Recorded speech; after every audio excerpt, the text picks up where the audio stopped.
Today's conversation is about power.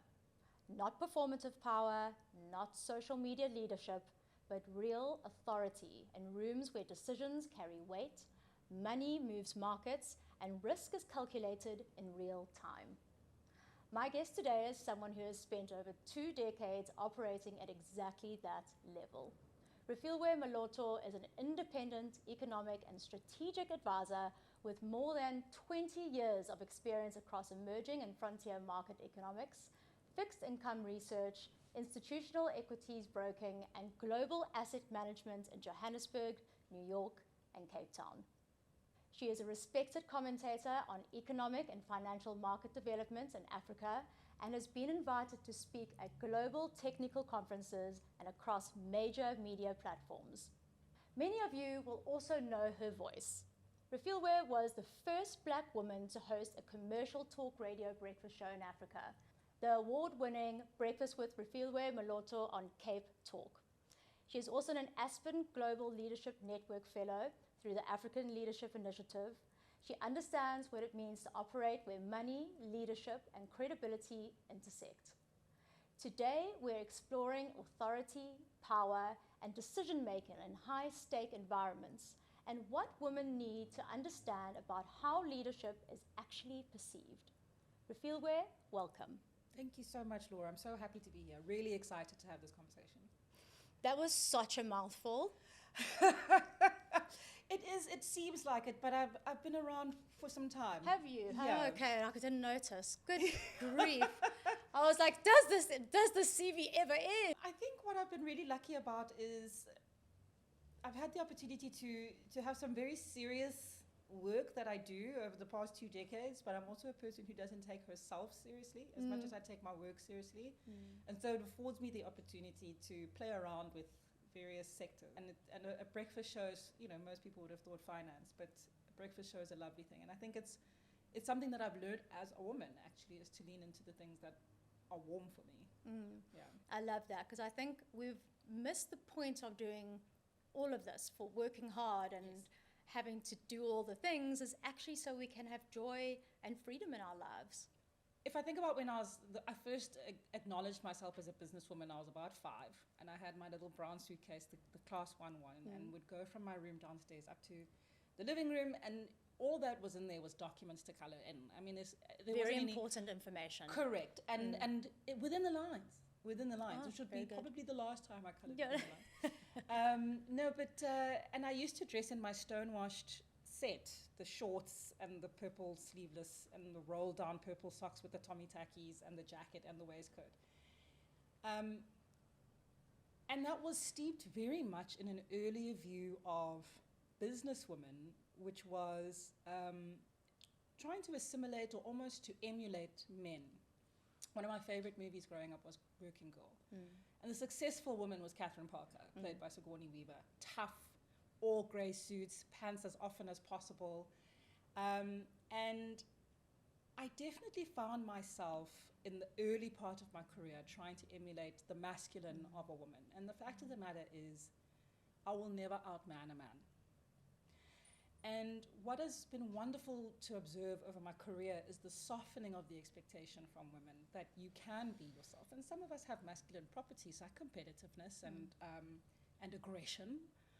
And the ability, when we're in the negotiating table. But there's so much breadth to us as women that I think gets left out by this archetype that specifically plays to the 80s shoulder-padded, permed lady. And Melanie Griffith showed us in the counter character to her. But it would take me about 6 years in my career before I discovered that, and it was a man who told me.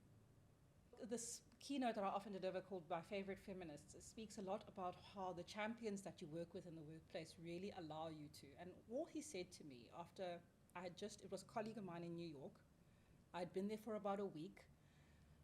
And, riddled with chips on my shoulders. What are they going to think of a South African? What are they going to think of a black South African? What are they going to think of a black woman South African here on Wall Street? And do I deserve to be here? I transferred internally from the South African office. And I was determined to Sigourney Weaver my way through my first meeting guys were making jokes, and I didn't find them funny. And I was very serious and not really a pleasure to work with. Just one meeting, and this colleague of mine ran down the hall with me as we walked out of the meeting, and he was like, you know, Raf, we all think you deserve to be here. Do you? Wow. Yeah, and it immediately changed my entire perspective on my experience. I could be the broad, funny, silly, unknowing person who'd moved to America for the first time and never been there before she took the job.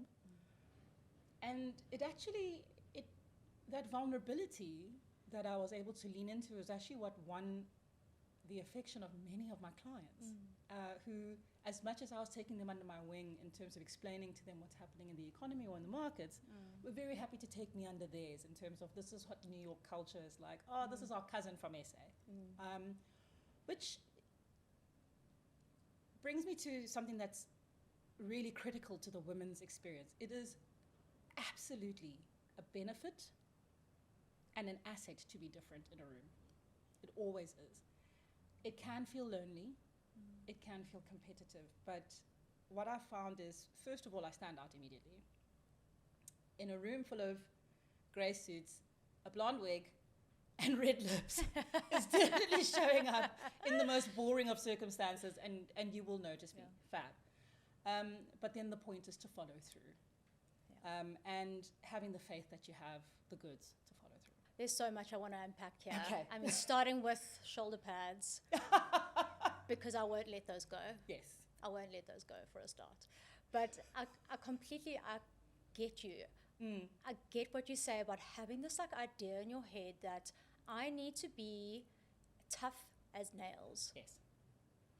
And I know you said that you got that from a movie, but do you think there's anything else that's shaping this in women? Because there's so much, and there's so many women that I'm seeing trying to become something that they're not in order to fit this ideal that was never made for them. Yes. And I think that's the reason why we're so unhappy, why we're burning out, because we're chasing an idea and we're chasing this perception of what a strong woman looks like. Right. It starts in the home and it extends itself, in my opinion, to the office. I think we're all familiar with research that speaks to us about the amount of emotional and psychological labor that women take on in the home. And in many respects, you know, we say it as a joke, my work wife, but in many respects, men seek out women in the workplace to take that on as well. And to your question about what shaped this is there were hands full of women that I had to look to, of all races, but amongst the black women, I mean, it's the Oprah, and she's the only. And there's Oprah, and it's been 30 years. Oprah. Yes. Yeah. And then in film, which I also loved, it's Whoopi Goldberg, and that's the EGOT, and that's the only and the biggest. And it takes a very long time, 25 years on, for me to find another. And so when you speak about how things are shaped, I would say, one, we get conditioned to expect only one seat, and it's musical chairs. And that breeds a sense of competition that can be combative unnecessarily. Between women. Amongst women, yeah. Correct. Whereas men are like, there's a seat for all of us. Come on up, buddy. I've had that in my experience where, you know, I was preceded, before I even started a job in investment management, I could tell in the interview, because I've interviewed with various parts of the team, but already people were saying, oh, you and so-and-so are going to clash, because you're the two power chicks in here. And I was like, do we have to? I've worked with boys most of my career, and I actually am quite excited to work with a lady. And one of the things that was so unfortunate was we were convinced, and we only learned it towards the end of my stint at that company. And she said it to me then. She was like, I realize now that the boys put us against each other because then we don't compete with them. Wow. And do you think that was a conscious thing? It seems that way. Well, let me say this. It seems as though and I don't want to go too deep into psychology, but there's there are about 7, and depending on what you read, 7 to 12 different archetypes of women. And the two that are most prevalent in the workplace tend to be the Madonna and the whore, right? The saintly, maternal, caretaking one, that's your secretaries, that's your head of HR, look after the people. And then, whore is obviously a very loaded word, but what it actually means is not a person whose priority is the man, and who in the workplace will probably be more risk hungry.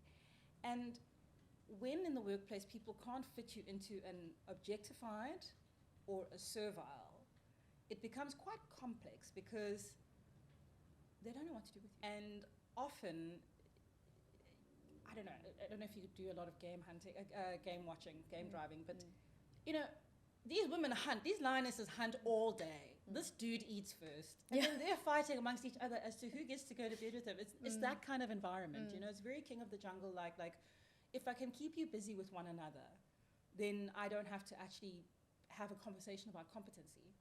South Africa surprisingly does, or maybe not so surprisingly, because I think our BEE and our racial reckoning post-1994 got us used to the idea of opening spaces for people who are different. But we lead the world on this matter. Like 37% of our CEOs on the JSE are women.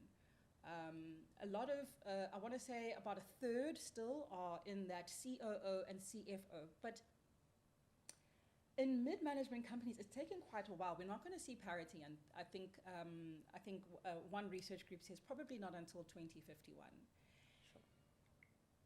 So we're allowed to be in the supportive leadership role, COO, CFO, head of HR, and head of marketing. Those tend to be the dominant roles, but very often that is in support of a key figure. What I've seen in history is that what takes bravery is women who were long qualified for a particular role often only get it after a crisis. Theresa May is an example. Brexit is happening. David Cameron kind of messes up Theresa May through a referendum, is like, okay, we're going to go through with Brexit. And she gets a very difficult 2 to 3 years. Not to mention Liz Truss. I mean, what did she get? 3 months in the prime ministership of the United Kingdom for crisis control. We saw the same when KPMG came out in the Gupta files. 9 sort of senior management and heads of the company male have to resign because they're implicated in one way or another. And it's only then Nhlamu Dlomu, the head of HR, becomes appointed to the CEO role. She's gone on to do brilliantly, which means she was always qualified in the first place. She became the global head of talent for KPMG, and she's moved on to other roles as well now with Mars Inc. As global VP. But the point is, the door opens only under a great deal of pressure. Joe Biden had to look physically and unequivocally unable to hold himself on stage during a debate to the entire world for a highly qualified woman, Kamala Harris, to be considered by the Democrats. And anyone could have said he is objectively not up to the task before getting that far. So there's a mop up the mess a little bit, and that's the Madonna side of it. Just come and take care of us. But we're getting set up for failure, essentially. In many respects, it's because it's roles that men don't want to take. I'm not taking that risk. So we are seen as the more risk averse, and we are seen as a safe bet in many respects, or not allowed to at least explore our own experimentation. But when the stakes are high, put it in a woman's hands. Just, when things don't look so strong. That's something to take note of. Especially, when you've been offered a position to really look at it and go, and it's sad to think that. Listen, I think we've come a long way from shut up and make me a sandwich. Absolutely. To now.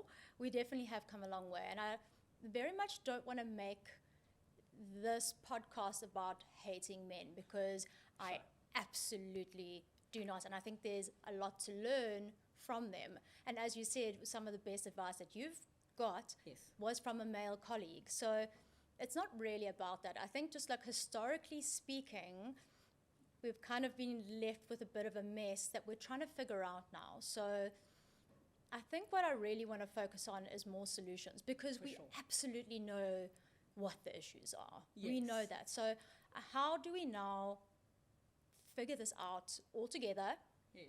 and show up in a way that works for everyone? Because I think women understanding how they can show up in their lives and in business in a way that makes them not only successful but also happy makes life a much better place for everybody, men and women. For sure.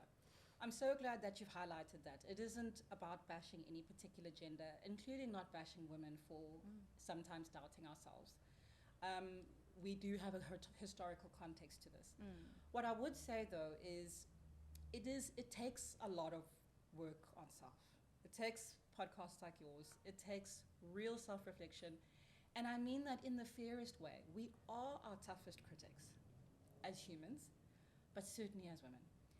And if we could apply a little bit of the cocky swagger and a little bit of the grace we apply to other people, I really do think we could go a little bit further. The point is not to be perfect. The point is to progress. The point is to be well researched.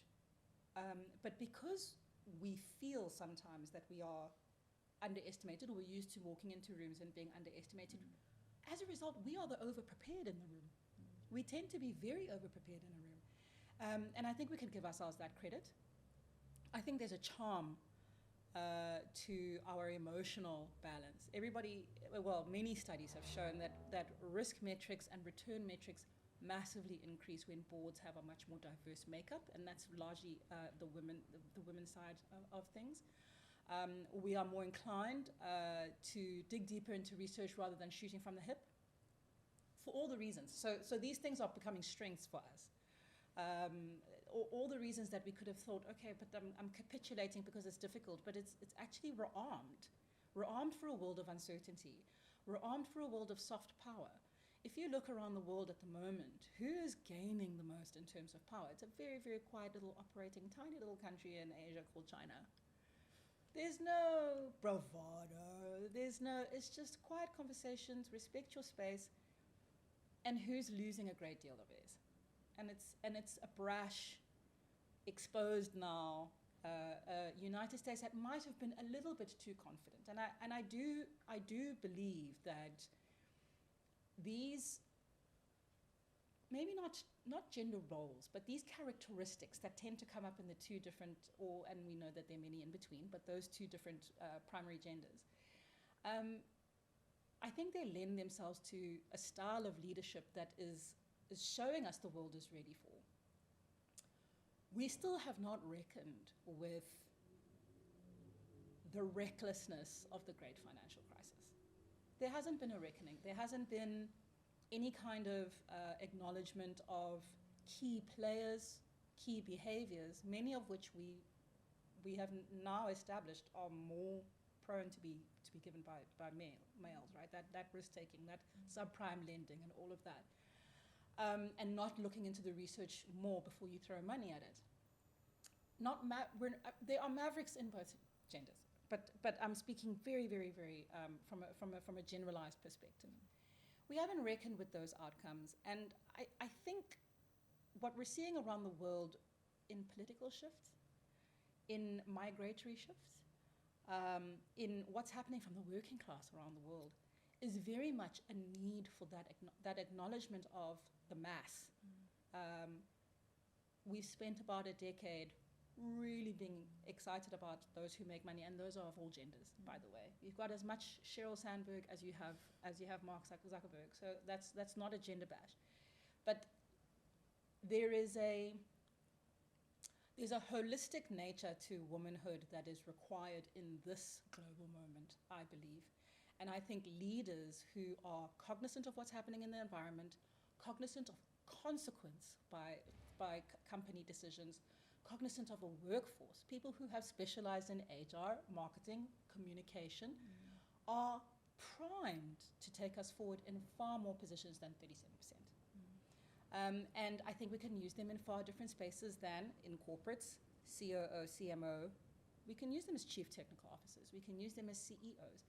in government, it doesn't need to just be the education department and the health department. I remember the days of Thabo Mbeki when I was coming up. That was Maria Ramos in the front and Jill of the Treasury, and Jill Marcus in the front of the Reserve Bank. Those people had their fingers on the cogs of the very wheel that runs this country on a financial basis. Portia, she was the CEO of Transnet. I mean, these are engineering roles, these are financial roles that are often dismissed as not ours. And since then, you know, people get relegated to the ANC Women's League, and you can do women and children. Why is there a different department for women and children? Why are all these departments for humans and then there's one for us? Why aren't we baked into the decisions made in government? And those are some things that we could definitely consider and have proven to do well in the past. I think when you said, why aren't these women more in these positions? And it's a bit of a chicken and egg situation, because we haven't seen many women in these positions. So therefore, we don't have a lot of exposure to it, so we don't trust it, so we just carry on doing the same thing over and over again, even though it's very clearly not working. Correct. I mean, there's been a study that came out the other day, and I will try and find it, but the study was very clear that women who VCs invested in, women-owned companies actually outdid men by a large margin in terms of the return on investment for investors. Correct. So what does that say? Well, there are two reasons that we tend to see the return on investment increase with the inclusion of women. With the leadership of women, or as you say, the founding by women, I think, I don't want to toot my gender's horn, but as I mentioned, I think that we are far more cognizant of the risk and return parameters, because your Sharpe ratio matters just as much as your actual percentage return, which is the amount of risk you take on for the return that you're trying to seek. Where it's blended, the research also shows that the inclusion of women tends to make a much more happy work environment for all. It actually benefits everybody, not just women. And there are African sayings: you save a woman, you save a country, you save a nation. You take care of women and you take care of a nation. It is those principles of checking in on employees, not having emotional blind spots, being open to saying, I'm wrong, I don't know. I think that's one of the biggest things. Certainly on Wall Street was the first thing I realized was I know my male counterparts are particularly confident, and that's normally what's seen as having authority, is when you speak boldly and you speak with certainty, and you speak as though nothing's going to go wrong here. And I've seen people do this. And of all the industries in the world, you cannot be certain about anything in finance. And it is irresponsible, first of all, to say that to a client, but also, why not make your client smarter to their bosses, and position them to win, not to come back and say, oh, we thought it was going to be a 10% return or a 21% return with women, but it's not. I think the management of expectation is really important, and that does come down to the amount of, as I say, preparation you do, the positioning, your communication, your voice, and setting the scene with honesty. There's a really interesting stat that says most managers or people who are looking for a promotion, when men want a promotion, if they fill something like 50 to 60% of the criteria, they'll apply for the job. And women don't until they're at least minimum 80% of the criteria. And again, that cocky swagger, that boldness, that comfort that you've got this. I'll figure it out. I'll figure it out. I'm allowed to learn as well on the job. This is my first time being a CEO. Of course I'm going to learn and make some mistakes. How many have we seen make mistakes? And the markets give us the latitude. What do they say to us? Well, we couldn't have predicted. And someone will say, no, we did predict, but we couldn't have predicted it. That's what the comms team is for. Focus on improving yourself, leaning on your team. And another really interesting stat, most mid-level, because I think the bulk of business in most countries, and certainly in South Africa, is small business, small and medium-sized business.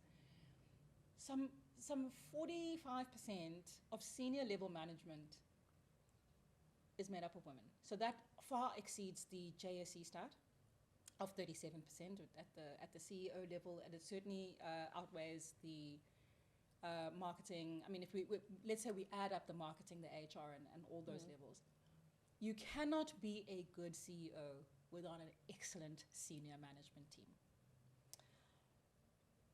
It might behoove us to take a little more credit for companies that are doing well, because that second bench is actually the operating driver.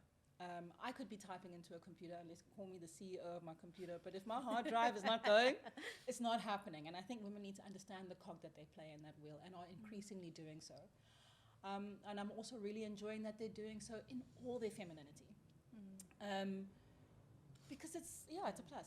I absolutely love that. And I think when you start talking about women actually claiming it and saying, I did this, there's a really big issue with, it's called a likability dilemma. There we go.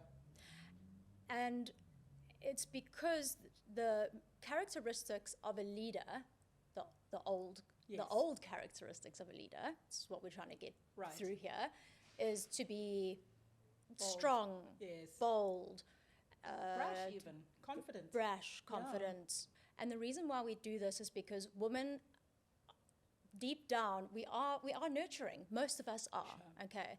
So when you say that we need to actually come forward and talk about our achievements, a lot of the time women feel that that's actually going against the likability. And it's a problem for us because a lot of the studies have shown that when women advocate for themselves, it comes across as selfish. Very much so. So again, we got to go back to the Madonna whore as well. I mean, and this is very much the Madonna, is what we're supposed to be. We are supposed to have been able to have given birth to Jesus Christ, but also not boast about it. What? Gave you life, buddy. So you're supposed to be quite nice about it and be, it was nothing. The modesty complex that women are imposed with is diametrically opposed to what we're told leaders are supposed to be. Exactly. Very much like politics. Didn't Hillary Clinton face that? No, she's not likable. Why? She's the most qualified. She just seems too full of herself. Full of herself is a very big part of that MW complex, right? And it really comes down to, out of the 12 archetypes about women, those are the two that have a direct impact attached to men. It's whether or not you are taking care of my family or if you're nurturing my other needs. And so they tend to rise to the surface in a place that's dominated by men. And the point is, and we'll get there. I want to come back to what you said. We're not bashing here. We're all learning this society. We're all learning what, and I'm going to say it once only in this, but what the patriarchy has put us into. And I will say it again. The P word. So we all know how it's been structured. We know the history. All we're trying to do, particularly with aligned women, is, okay, so how do I navigate it now? And the point is, borrow a little from the guys. And the guys could borrow a little from us. Because we're not going to do this alone. I love the women's movement. My grandmother was a part of it. My mom was a part of it. My dad was a part of it. I love everything we did. But we're not going to achieve this by burning our bra. We are going to achieve this by sitting at the table and understanding what makes you you, what makes you me, what makes me me, and how those complement. And it's a dance, it's a marriage in the workplace. And, the point is not to exploit one another, right? So I can't just go around causing nonsense at the holiday party and be like, he'll beat you up, it's fine, he's going to get it done. Similarly, you can't show up to the meeting and be like, won't you just take the notes? So, I had a wonderful experience of, I was in one of the African countries that I covered and seeing the head of the central bank financial markets team with a colleague who was a little senior to me, male colleague. And every man in that meeting, except for the head of the department, is now sitting with us, and they kept on directing their attention to him. And I think they presumed I was there to take notes, which is fine. It was my client, and I was handing over, but that's okay. So you just sit there and they direct all the questions to him, and Mr. So-and-so, and then you sort of try to add something to the conversation, and they're like, anyways. Then their boss walks in. And he turns to me and he says, Refilwe, it's so great that you came to see us here in Nigeria. Oh. It is so great that you came to see us here. And this is a particularly unbalanced country with respect to gender roles. And he was like, we're so grateful that you made it all the way out of South Africa, all the way here to come and see us. Please let us know what's on your mind from an economic perspective. Honey, the squeaking as all those chairs had to turn to face me, and I was like, thank you so much, thank you so much. And it takes those kinds of champions in a room to observe, and subtly, he didn't have to do much. He just acknowledged that this meeting's about you. He didn't have to fire anybody. Nobody lost anything in that day. Nobody was replaced. It was just appropriately apportioning credit. But there was two things at play here. Yes. One, you took the situation and you responded to it with grace. And Yes. I think that is also really important. Yes, we want to, like, as you said, we can't just be burning bras, I mean, in Yes. this economy. But All bridges. all bridges. Yeah, it's a small place. It is a small, the world is a small Yeah. place. And I think with technology, it's getting even smaller. Correct. But also as a leader, to come in and to That's right. also act with grace. Yes. And generally, if we were to look at the characteristics of a traditional leader back in the day, he would have come in roaring, shouting, That's right. firing, and instead he came in and he saw the situation for what it was, and he used it as a teaching moment. That's right. And I think that's something to really note for leaders that are listening to this, That's a great point. how do we take these moments and turn them into teaching moments instead of shaming people for not knowing better? Because, there's nothing positive that can come out of any situation where you try to make people change through shame. Yes. We can only change people through positive reinforcement, That's right. like dogs. And Indeed. we're animals. We're simple That's creatures. right. Come on, we all are. But it's true. We can't keep on doing things through shame. And I think when I say you do it through grace, and it's so important, and this is why this program for the Aligned Woman is so important, because it's teaching people how to show up in a way that is aligned to them. I'm not saying be walked all over, 100%. but you were still able to put a boundary in, Yes. show dominance in a way that didn't ruffle any feathers, That's right. and you left with your head held high. Sure, that's a great. So again, champions and allies make a huge difference. That gentleman made the difference in that moment, and that's the difficulty, right? If a person doesn't really respect women's perspectives, you can't scream at them until they do. So you do need many allies from the people that they respect. I think rewarding the good examples, telling stories like this. Reflecting them in leadership courses, mercy, the kindness that I was speaking about before, that we afford so many men. I think we could definitely afford ourselves that it's not always going to be 100%, and that is the beauty of being a human being, and that the independence of a woman, the 100% independence of a woman, I'm so sorry, is a fallacy, in the same way as the 100% independence of a man. We need one another. And if there's an acknowledgement and an appreciation and a respect for those contributions from both sides, nobody's going to feel pushed out because I'm not trying to be you. I just want to harmonize with you. Now, I will say, I think we underestimate how competitive we are. Women are competitive. So yeah, we can say that the nurturing is earlier on you were saying the nurturing is a large part of our being, but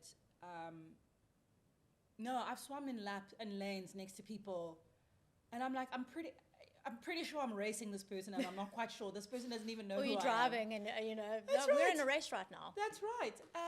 When we go out, as we always say, we don't dress for other men, we dress for other ladies. You know So what I'm saying? true. We don't, it's a very interesting, those lionesses come back to mind. We're actually quite focused in terms of goal setting, goal achievement, and understanding what's in my way or what's not. Again, attitude of abundance is all that's needed. There's more than one seat. I think that's the only thing that needs to change. It's just that reminding ourselves that we're not in a place where we're all jostling for the one. Yeah, okay, maybe we're talking about the apex of leadership, but what I'm saying is, along the way, bring somebody else up. When I interview young ladies, I ask them, how many years do you think you can replace me in? And I think it's an important question to ask. What's the response to that?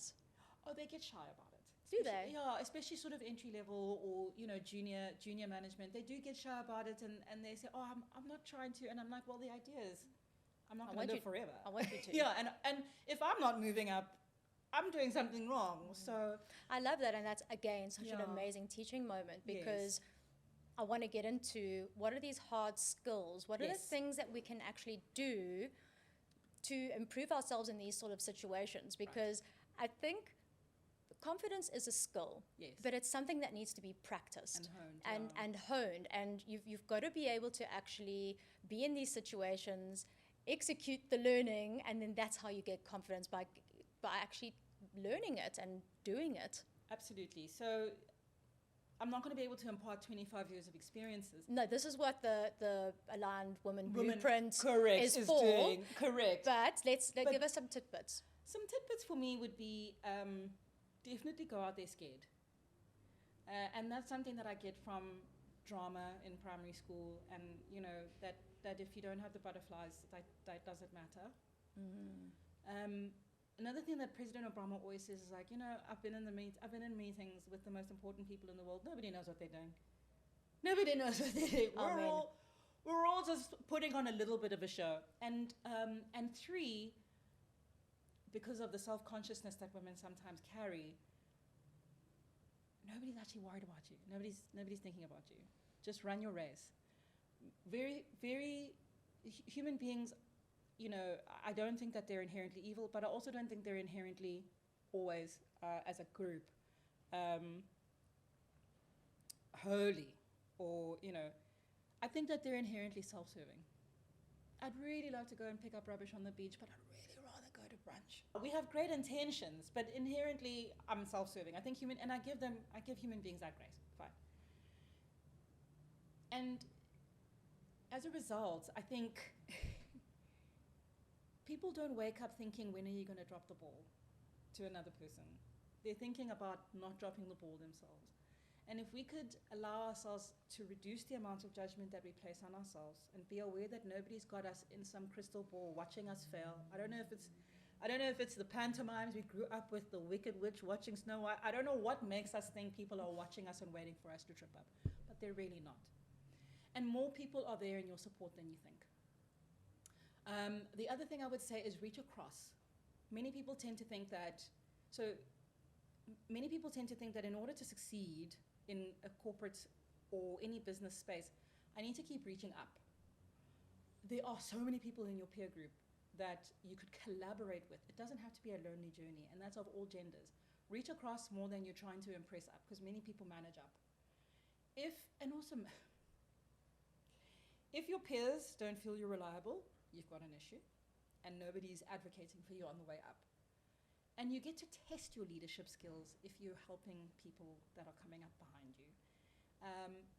You don't have to change their lives, but sometimes a coffee is all they need. Sometimes 5 years ahead worth of experience is all they need. Sometimes they need to be reminded that the bosses don't know anything at all, unless we put that pack together. And that, you know, with all due respect, right? Their experience is also light years ahead. But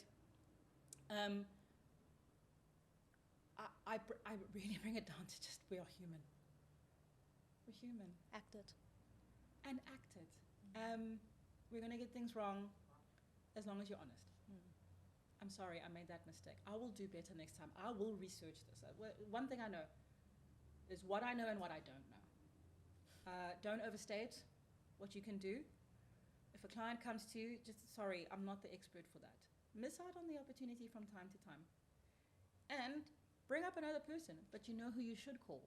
I have a mate in my lateral universe who I think would be excellent for that. I don't know if that's happening enough, but I'm pretty sure guys do it a lot. And I think we could do that a little bit more as well. Pay it forward. Pay it forward and around. There's enough to go around. I think the scarcity mindset of if I help this person, it means that I'm incapable and I can be replaced. When I think if we're reframing that to we're helping each other because there is something else that I'm probably better at than that person, and they can advocate for me. And that's abundance. Maybe, 100%. or not. But at the end of the day, I'm going to do what I feel is right. Yes. And it is that abundance mindset. You said earlier on, and you've mentioned it more than once, that doing the work of the inside. Yeah. I think once you start doing that inside work, and you start realizing that everything is meant to be how it's meant to be, and being okay with whatever the result is, and having faith in that. I think these are the soft skills. These are some of the soft skills that are underestimated in the corporate world. Definitely. All of this. And are getting a greater amount of attention, but as always, there's going to be, what's the name, salesman? Snake oil. A snake oil salesman along the way. So they kind of tarnish it for everybody else, and they'll just takes one bad egg, Yeah, and they'll be like, no, I'm on ketamine. Oh no, that's not what we meant about consciousness. What we're saying is get conscious about the inside, buddy. So I think that there's this acknowledgement of who we are, because at the end of the day, many of our behaviors are just expressions of our fears and hopes. That's what our behaviors are, and you take that with you into the office. So if you're rattled by fear of somebody else's success, you really are getting in your own way. One of my healing partners, she does like healing work on I've had a lot of operations, like my ankles and stuff like that, and she's a little bit deeper than that. She said to me about 18 months ago, the world is about to fundamentally change. Everything you know about leadership, about systems, about finance is about to get shaken up in a way that nobody could ever imagine. And here we are in the middle of a trust deficit that is gaping in the world around who our leaders are globally. What are they doing in the Middle East? What's happening in Palestine? Who is holding the UK accountable? Who is holding America accountable for Venezuela? Who's holding Venezuela accountable? And let's not even open the can of worms that is the Epstein files. Girl, I was trying to avoid that one. Were you? Yes, no, I was, and why? I'll tell you why. Why? Well, because it is the apex. It's the apex of the crumble now. There seems to not be a single leader that is not involved in the world, either in covering up, knowing, helping those who knew, in the Western world at least, and it's frightening, Laura, as we go through a moment of trying, or a podcast like this, speaking about kindness, speaking about grace, speaking about humanity, speaking about your hopes and fears. Here is a group of people who told us this is the only way to succeed, and exploited nothing but the hopes and fears of little girls. Little girls, not women. It's difficult to come back from that. It's difficult to go to another World Economic Forum. I don't think you come back from that. You don't. And I mean, even for us as observers, how can I take you seriously at another conference?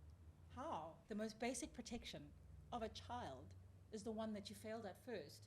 Why are you looking after a country or a top listed, a top listed company? We're being tested at our root as human beings, as humanity. And it's no surprise to me that it comes as the clock runs out on the earth itself. We really are being tested. And how we respond to this leadership moment is going to be whether you think CSI, corporate social investment, employment equity, women inclusion, and these kinds of diversifying requirements are another box-ticking exercise for the wokies, or if you actually believe we won't make it until everybody makes it. We won't, as a society, global society. We won't make it if consequence doesn't come through. And that is more than finance and economics. It really is. As you said, it's at the core of who we are as human beings. And I would love for people to go to work with that in mind a bit more. Listen, I've been a tree hugger since I was 3 years old, so I've always been wanting to save the world one way or another, not superhero-wise, but I was like, I think if I shared my bunk bed with that homeless guy and my lunch with him, maybe... That's really beautiful. They'll call me socialist, but, I like to share. That's what my mom told me. So I wish we could, I think the Capitalist Project, if I can be very blunt, has proven itself to be a tail-eating snake. Its own success is its own demise. And we need a new system. It's not to say that I'm not a monetarist. It's not to say that I don't understand markets and I don't, but from a governance perspective, we might need to readdress that with the nurturing, and I think there are more of us around who have some ideas about that. I think there's a very, very big shift in the way that the world was already going. Correct. And then all of this happened, and it has shook us all. And I think if we can do anything with this information, it's to take it, look inside, and make sure that we are aligned and we are doing our small bit as good people. 100%. And that's why your series has got the perfect name. It is. It's alignment. It is alignment. With the up, with the down, with the on earth with us. It's absolute alignment. And I think you said it best.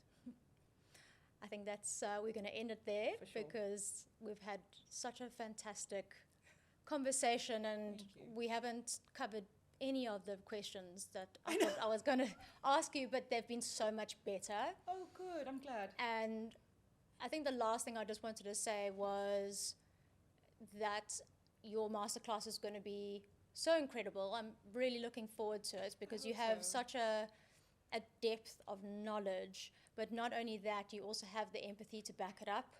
And these are skills that we need to learn to be able to have and use while still having the boundaries 100% as well. So I'm really excited for whoever takes the course to have you. And thank you so much for being here. Laura, it's a privilege to have been invited. Thank you so much for your really thought-provoking and excellent questions.